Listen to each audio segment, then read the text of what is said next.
Donc bonjour à tous, on se retrouve aujourd'hui aux Imaginales 2019 en compagnie de Christian Lérouillet, bienvenue à vous. Donc vous avez votre roman La planète inquiète qui vient de ressortir en poche aux éditions des Moutons électriques, oui. Le 2 mai, donc c'est vraiment tout récent. Est-ce que vous pouvez nous expliquer un petit peu comment vous est venue cette idée de récit ? Il a été publié il y a quand même quelques décennies, disons, donc j'ai pas trop de souvenirs.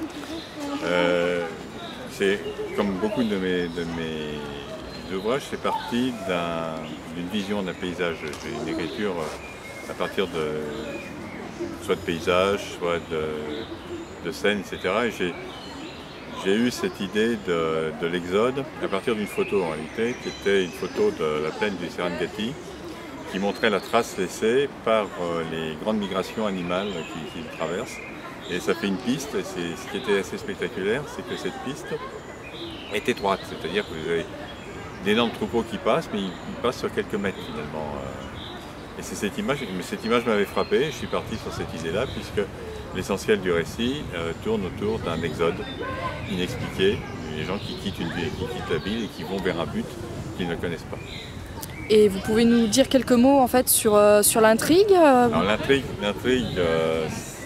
a pour personnage principal un logicien qui lui est exemple de cette folie collective, qui ne la comprend pas, qui ne comprend pas ce qui se passe autour de lui. Personne ne comprend, c'est-à-dire que sur cette planète il y a un certain nombre de phénomènes inexpliqués que l'on interprète comme une agression, mais c'est une interprétation qui en vaut une autre, de toute façon on ne voit pas quel est l'ennemi. Et lui cherche à comprendre et il s'aperçoit qu'il n'y a peut-être rien à comprendre. Donc vous nous disiez là il y a quelques instants en effet que le livre était paru il y a quand même déjà quelques années, donc il est paru si je ne me trompe pas en 79 chez Robert Laffont. Qu'est-ce que ça vous fait en fait de le voir réédité? Est-ce que maintenant vous changeriez quelque chose dans l'intrigue ou pas? Alors j'ai retravaillé le texte pour cette réédition, j'ai fait quelques corrections en termes de rédaction je dirais, en revanche en termes de construction d'intrigue j'ai rien changé. Tout le roman est fondé sur un jeu de miroir entre ce que le personnage principal, Lambert, voit et sa mémoire, les souvenirs qu'il a, puisqu'il cherche une explication dans ce qu'il connaît, c'est-à-dire dans ce qu'il a lu, dans ce qu'il a vécu. Donc les scènes se répondent les unes aux autres, rebondissent sur un mot, et j'ai pas repris du tout cette construction-là, j'ai trouvé que ça tenait tout. Donc pas trop de retouches. Ça... Et maintenant, donc ça c'est de la SF. Dernièrement, vous avez publié La Lyre et le Glaive, le tome 1, Les 10 heures de mots chez Critique. Là, on est dans la fantaisie. Pourquoi être passé dans la fantaisie? Vous aviez l'impression d'avoir tout dit en SF? Vous aviez envie de changer Alors, en fait, j'essayais d'écrire une suite, enfin, un roman qui s'est passé dans le même univers que Citrine Chetal, le précédent roman de science-fiction que j'avais fait paraître chez eux. Et très rapidement, je me suis dit, je me répète par rapport au premier. J'avais déjà exploré cet univers, et donc j'ai été dans cette situation inconfortable où j'y arrivais pas, pour dire les choses simplement.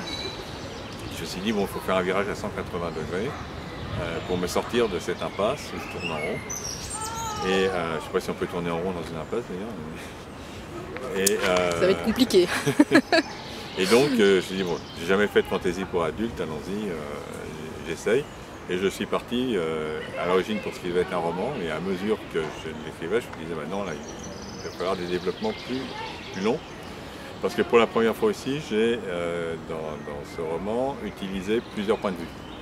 Donc forcément, ça étaye... Voilà, ça fait grossir un petit peu l'intrigue. Et entre l'écriture de science-fiction et celle de la fantaisie, vous travaillez pareil, vous faites beaucoup de recherches, ou en fait c'est carrément différent? Non, aucune différence. Aucune différence. Comme je ne fais pas de la hard science, je n'ai pas besoin de faire des recherches autres que ce que je connais par ailleurs, en termes de sociologie, de psychologie, etc. Donc voilà, l'ethnologie, j'ai traité pareil. Dans ma science-fiction, je fais souvent du Planet Opera, c'est-à-dire j'essaye de décrire une société avec tous ses rouages, ses fonctionnements. Et donc là, la démarche pour cette société qui se situe dans un univers pseudo-médiéval a été la même.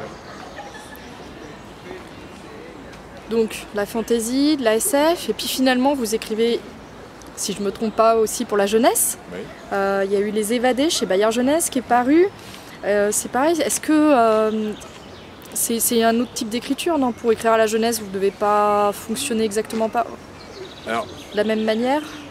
J'ai commencé à écrire pour la jeunesse assez tôt.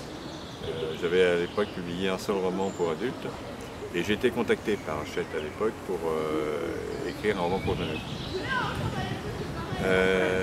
Je pensais que ce serait plus facile et en fait non, parce que la grosse différence, pour la science-fiction au moins, c'est que je ne pouvais pas m'adresser à un public qui connaissait les codes.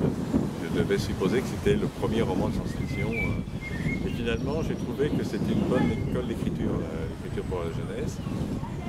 Je ne fais pas une différence fondamentale dans la façon dont je travaille pour les uns et pour les autres.